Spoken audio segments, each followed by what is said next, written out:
Bonjour à tous, donc on va terminer le chapitre 11b. On a presque terminé, il nous reste notamment une notion à voir, la notion de rang d'une famille finie de vecteurs. Et juste avant ça, un petit paragraphe sur la dimension d'un espace produit. Ça va être assez rapide. Donc théorème, soit grand E et grand F de K espace vectoriel de dimension finie, tous les deux de dimension finie.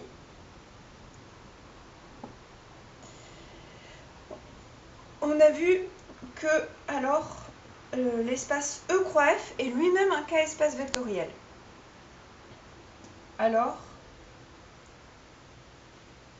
le K-espace vectoriel E croix F, il est de dimension finie. Ça, c'est ce qu'on va prouver. Donc, on a vu que c'était un K-espace vectoriel. On va montrer qu'il est de dimension finie et on va calculer sa dimension en fonction de la dimension de E et de la dimension de F.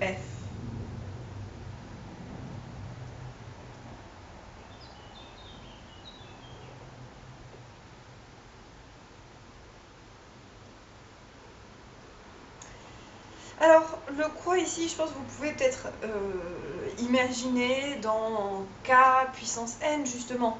K puissance n, par définition, c'est K, croix K, croix K, croix K, n fois. Et on avait déjà vu que la dimension de K puissance n, c'est n. Et la dimension de K tout seul, c'est 1. Du coup, la dimension de K puissance n, c'était 1 plus 1 plus 1 plus 1 n fois. Et en fait, là, c'est quelque part, c'est une généralisation de ça. La dimension de E croix F, si on est... justement, je vais faire un dessin dans R2. Je regarde le K-espace vectoriel qui correspond uniquement à la droite, ici. Et alors le 0 indice E, c'est juste en une dimension, c'est juste le 0 qui se trouve sur la droite qui est là. Et je regarde le K-espace vectoriel F qui correspond à cette droite-là. Et E croix F, c'est les points à deux coordonnées, ici. Et quelle est la dimension? Ici, dans mon exemple, c'est 2 et j'ai additionné les deux dimensions. Donc, cas général, dimension de E croix F, c'est la dimension de E plus la dimension de F. Si vous voulez, dans E, on a dimension de E, degré de liberté, entre guillemets. Dans F, on a dimension de F, degré de liberté. Et du coup, quand je regarde toutes les coordonnées que je peux avoir dans E croix F, il y a cette quantité-là, finalement, de coordonnées ou de degré de liberté. Voilà. Alors, preuve de ça, pour trouver la dimension de E croix F, il suffit de déterminer une base de E croix F. Et c'est facile de trouver une base de E croix F à partir d'une base de E et d'une base de F. Si on a... donc, je vais pas... si je vais mettre juste preuve, de toute façon ça va être assez rapide. Si je vais l'appeler E1, EN est une base de F où du coup le petit n c'est la dimension de, est une base de E où le petit n c'est la dimension de E, et petit f1 jusqu'à petit fp une base de grand F, alors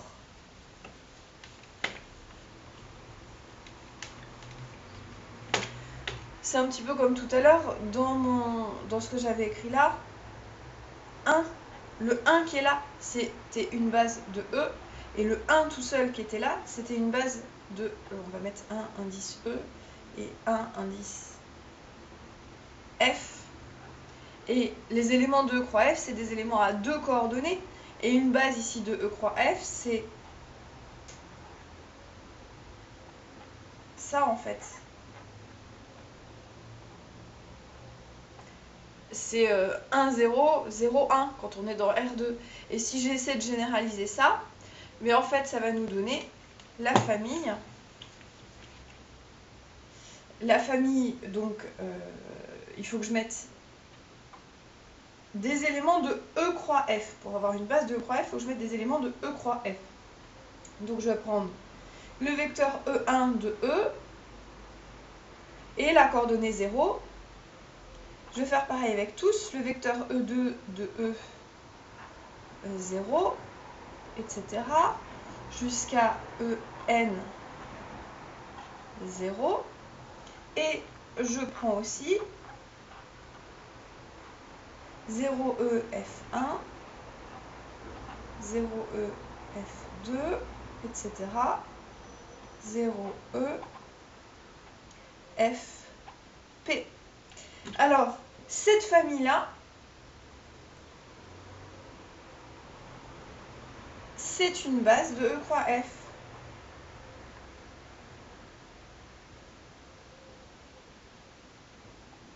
On peut dire à l'oral pourquoi.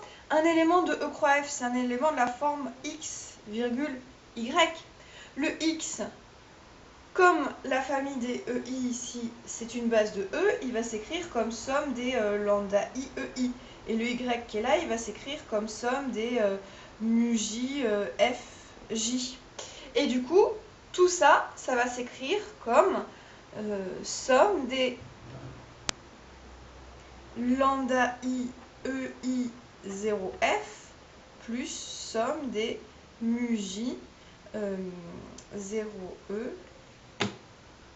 F J. Voilà, parce que là, attention, c'est il y a une virgule entre les deux, c'est des coordonnées. Donc, on aura ça. Voilà. Donc, ça, c'est une famille génératrice. Il faut montrer que c'est aussi une famille libre. Mais si je prends la somme de tout ça qui vaut 0, alors en fait, on aura quelque chose de la forme somme des lambda I, EI, somme des mu j, fj, qui sera égal à l'élément neutre de E croix F, qui sera égal à 0. Ça, c'est lorsque je prends une combinaison linéaire de ces éléments-là. Et du coup, j'aurai ça égale 0 et ça égale 0. Comme ça, c'est une famille libre. Comme les EI forment une famille libre, tous les coefficients devant sont nuls. Comme les FJ forment une famille libre, tous les coefficients devant sont nuls également. Voilà, donc c'est aussi une famille libre. Donc c'est une base de E croix F. Et donc la dimension de E croix F, c'est le nombre de vecteurs dans cette base, c'est-à-dire n plus p.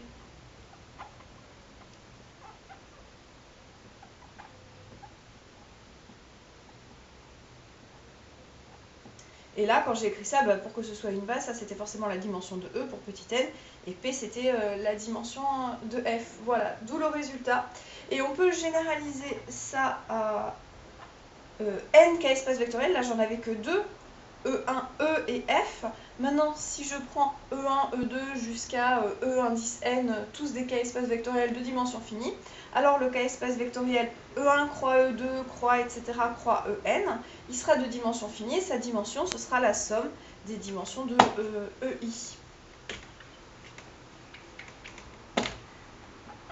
Donc, théorème, soit n un entier naturel non nul, qui n'a plus rien à voir avec le n d'avant, soit E1, etc. jusqu'à En des k espaces vectoriels de dimension finie.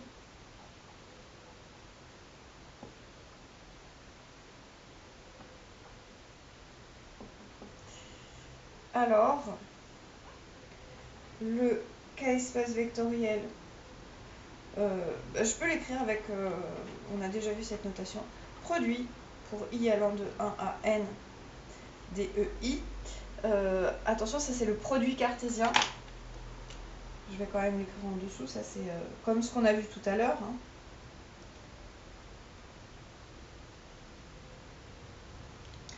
Et de dimension finie.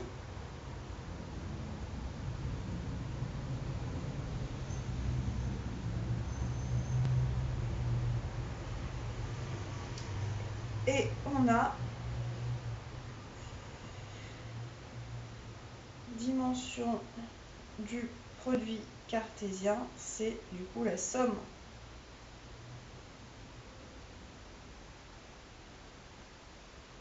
des dimensions. Voilà, et ça, ce théorème-là se prouve évidemment, on vient de le prouver pour n égale à 2, et ça se prouve par récurrence sur petit n. On peut donner un petit exemple.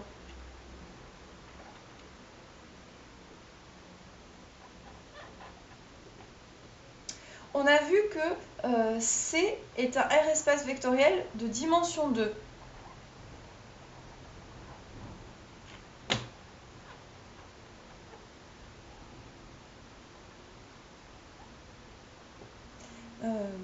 Quelle est, du coup, la dimension de C puissance n, soit n appartenant à n étoiles, la dimension de C puissance n en tant que R espace vectoriel,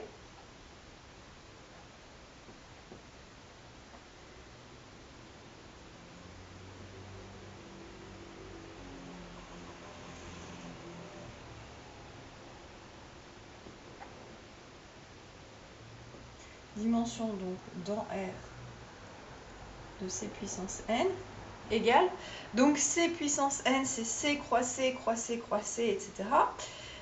Donc sa dimension, ça va être la somme pour i allant de 1 à n des dimensions de C dans R, et donc ça va être 2 plus 2 plus 2 n fois, donc ça va nous donner 2n.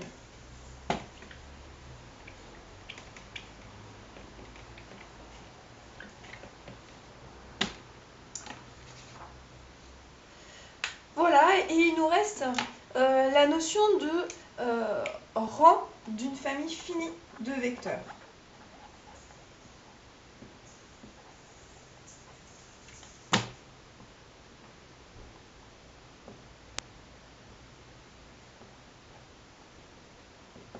Alors, le mot rang, on l'a déjà vu.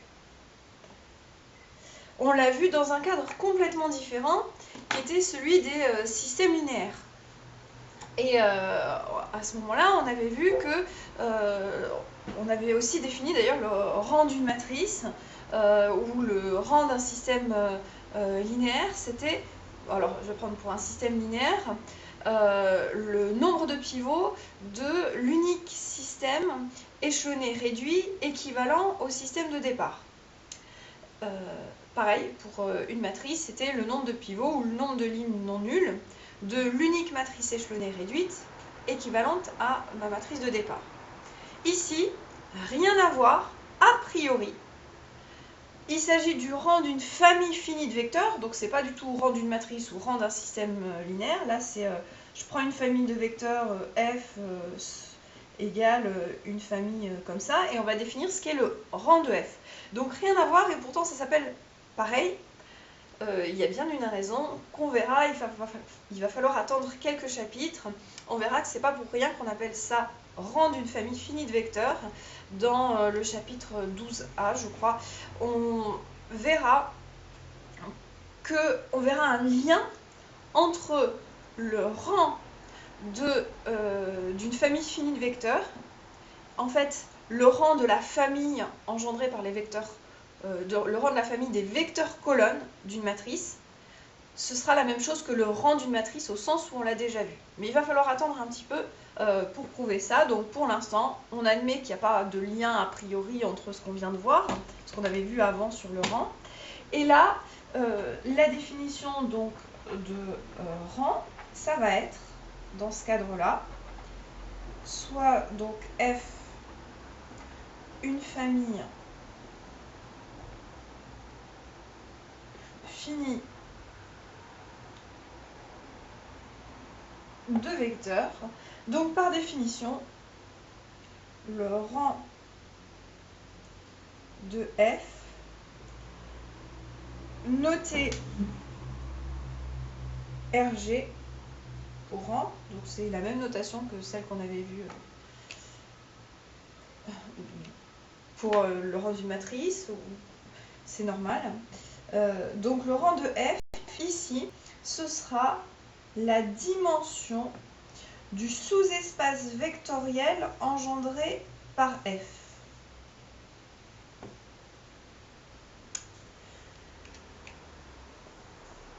Autrement dit, donc ici, on regarde, on va mettre noter rang de f, pardon, vaut, ma phrase il manque le verbe, noter rang de f vaut, et par définition, on va mettre et par définition, je vais faire une phrase, la dimension du sous-espace vectoriel engendré par f, et je vais mettre la formule en dessous, et par définition, la dimension du sous-espace vectoriel engendré par f, deux points, donc rang de f égale dimension. À l'oral, ne dites pas, vect de f, vous dites dimension du sous-espace vectoriel engendré par f.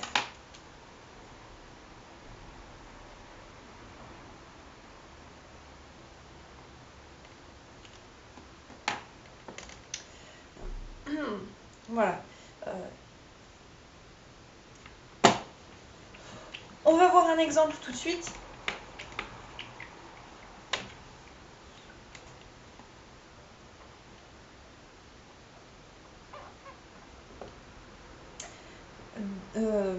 On pose x1 égale 1, le vecteur 1. Donc ici, exemple avec e égale à R3. On pose x1 égale 1, 2, 1. x2 égale 1, 0, moins 1. Et x3 égale 1, 1, 0. Donc, il faut déterminer la dimension du sous-espace vectoriel engendré par x1, x2, x3. Autrement dit, ici, quel va être le sous-espace vectoriel engendré par x1, x2, x3? Alors, j'ai trois vecteurs. Est-ce qu'ils engendrent R3 tout entier? Alors, si la famille est libre, ils vont engendrer R3 tout entier. Est-ce que c'est le cas ou pas? Alors là, vous pouvez chercher, poser le système, etc. Soit vous pouvez remarquer quelque chose. Ici, on remarque qu'en fait, quand on fait x1 plus x2, sinon, si vous ne le remarquez pas, vous posez le système et vous voyez ce que ça donne. On remarque qu'on a la relation suivante.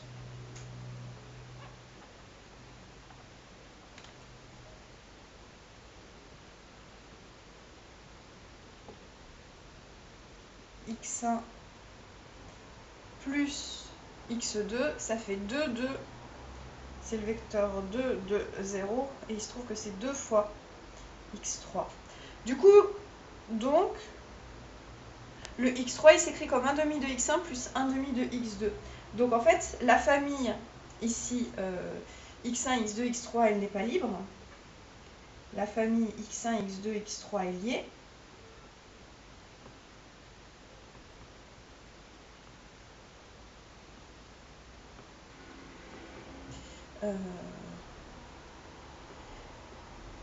Et le x3, il appartient au sous-espace vectoriel engendré par x1 et x2, étant donné qu'il s'écrit comme combinaison linéaire des x1 et x2. Du coup, comme le x3, il appartient au sous-espace vectoriel engendré par x1 et x2, quelque part, le fait d'avoir x3, ça ne nous rajoute pas plus d'informations que si j'avais que x1 et x2. Si je regarde toutes les combinaisons linéaires de x1 et x2, ça va nous donner la même chose que les combinaisons linéaires de x1, x2, x3, vu que x3 c'est lui-même une combinaison linéaire de x1 et x2. Et on a ça. Donc, le sous-espace vectoriel engendré par x1, x2, x3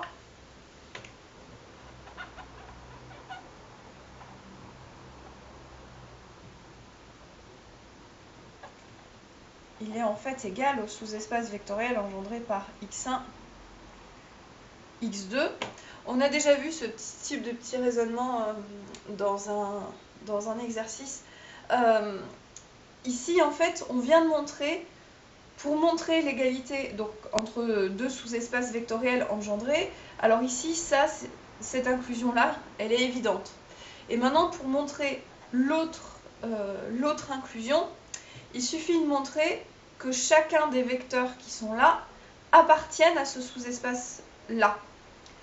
Parce que si j'arrive à montrer, donc c'est ce qu'on vient de faire, à partir du moment où x3 appartient à cet ensemble-là, x1 et x2, c'est évident qu'ils y appartiennent aussi, comme ça c'est un sous-espace vectoriel, les combinaisons linéaires de x1, x2, x3 vont encore appartenir à ce sous-espace vectoriel parce qu'un sous-espace vectoriel est stable par combinaison linéaire. Du coup, ça, c'est inclus là-dedans. Voilà. Ce type de petit raisonnement là que je viens de faire, c'est important de le maîtriser. Voilà, alors ce qui nous intéressait, c'était de connaître le rang de la famille x1, x2, x3. On a vu que le rang, par définition, c'était la dimension du sous-espace vectoriel engendré. Et là, on vient de voir qu'en fait, ce sous-espace vectoriel engendré, quelque part, le x3, on peut s'en passer. C'est juste le sous-espace vectoriel engendré par x1, x2. Alors, est-ce qu'on peut encore se passer d'un des deux vecteurs, entre x1 et x2? Si vous regardez donc les vecteurs, donc c'était 1, 2, 1 et 1, 0, moins 1, ces deux vecteurs-là, ils ne sont pas collinaires. Donc, ils forment une famille libre de R3. Sinon, vous pouvez résoudre le système. Si on cherche une combinaison linéaire ici de ça, une combinaison linéaire de ces deux vecteurs, on aura lambda plus mu égale à 0 et lambda moins mu égale à 0. Donc lambda égale mu égale à 0. Et de façon plus générale, deux vecteurs non collinaires forment évidemment une famille libre, donc on peut utiliser ce résultat-là. Or, x1, x2 est libre car les vecteurs x1 et x2 ne sont pas collinaires. Attention, ça ne marche que si j'ai deux vecteurs. Vous avez remarqué que ces vecteurs-là, 2 à 2, ils ne sont pas collinaires. Et pourtant, ils ne forment pas une famille libre. Donc là, le caractère libre et non collinaire, c'est la même chose uniquement lorsque j'ai deux vecteurs.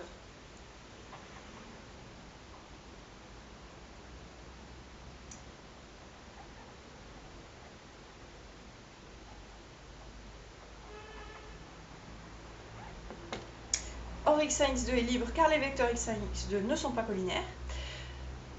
Du coup, c'est une famille libre et qui, par définition, engendre cet ensemble-là, l'ensemble, le sous-espace vectoriel engendré par x1 et x2. En posant, on va dire, grand F, là c'est un F, c'est pas un F calligraphique, c'est un F avec des barres, ici. Le sous-espace vectoriel engendré par x1 et x2. La famille du coup x1, x2 est une famille libre et génératrice de F.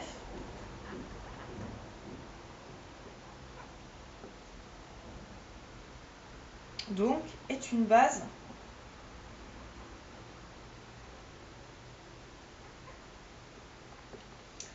donc la dimension de F, c'est le nombre de vecteurs dans la base, c'est-à-dire 2. Et la dimension de F, c'est le rang, ce qu'on avait appelé le rang de x1, x2, x3.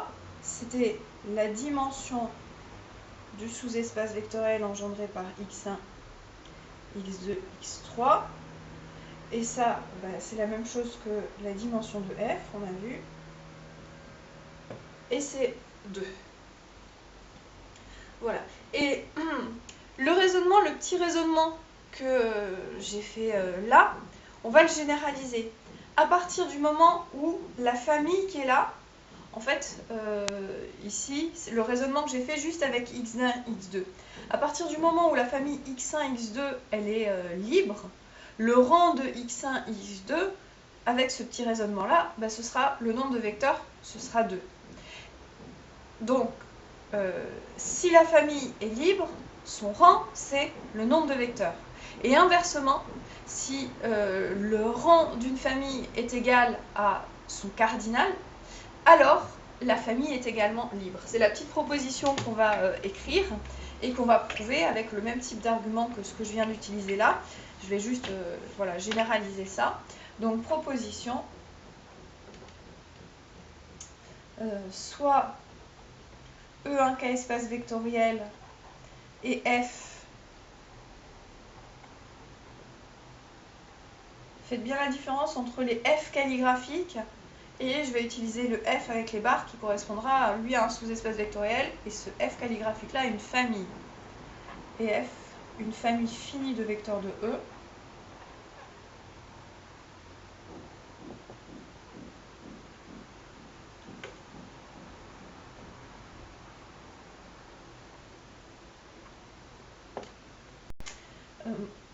Alors, la famille F est libre si et seulement si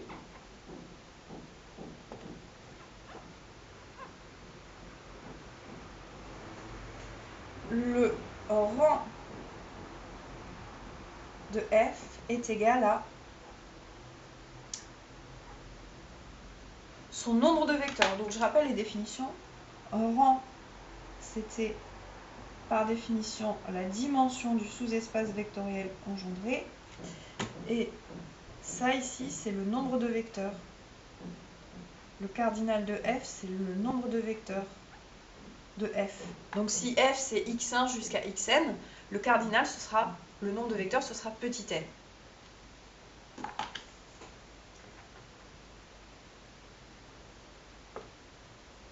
Preuve. Peut-être que c'est mieux pour concrétiser les choses. F égale, que vous voyez bien, F égale 1 i n avec petit n, du coup, c'est le cardinal de F. Donc il faut prouver un si et seulement si. Donc on va prouver les deux sens. On va commencer par le sens direct, parce que c'est comme celui qu'on vient de voir en fait dans l'exemple. On suppose que la famille F est libre. Donc on procède par double implication. Je ne l'écris pas toujours, mais voilà, c'est bien de l'écrire quand vous faites une preuve dans votre copie. Sens direct, donc on suppose que F est libre. Ah oui, pardon, ici moi j'ai un peu de place, j'espère que vous avez aussi un peu de place sur votre cahier. On écrit F égale ça, et on va poser aussi grand F, pas calligraphique, là avec des barres, le sous-espace vectoriel engendré par la famille. Donc ça c'est un sous-espace vectoriel, et ça c'est ma famille. On suppose que F est libre. Alors, F, est, comme tout à l'heure, est une famille génératrice de ce F-là. Et c'est en plus une famille libre, donc c'est une base. Alors, la famille F à bouclette, là, est une base du sous-espace vectoriel grand F. Voilà, donc, la dimension de F, c'est le nombre de vecteurs dans ma famille, c'est petit n. Et la dimension de F, bah, par définition, c'est le rang de F. Donc, on a le sens direct. Et maintenant, sens indirect.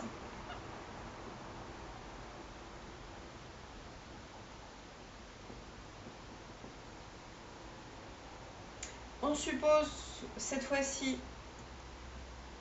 que le rang de la famille de vecteurs est égal à son cardinal, donc en fait égal petit m ici.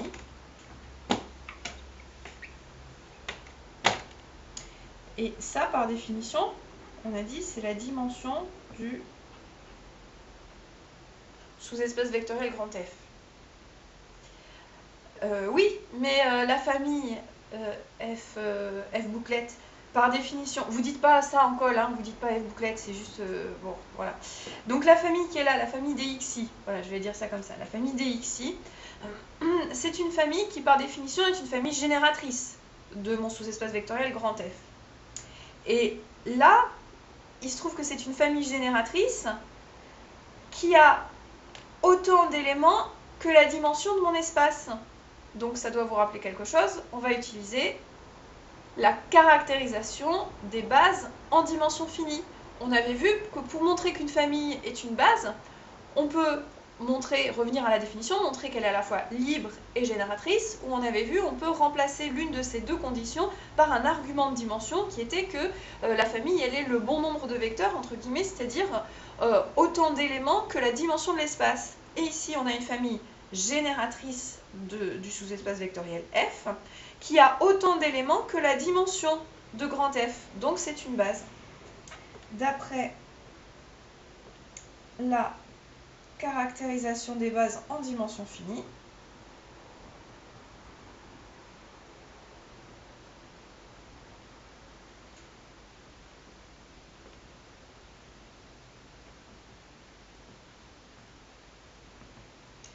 comme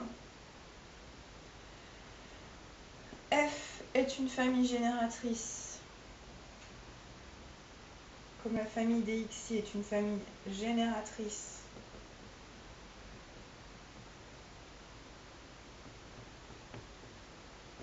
et son cardinal est égal à la dimension de l'espace, c'est une base de F, donc c'est une famille libre.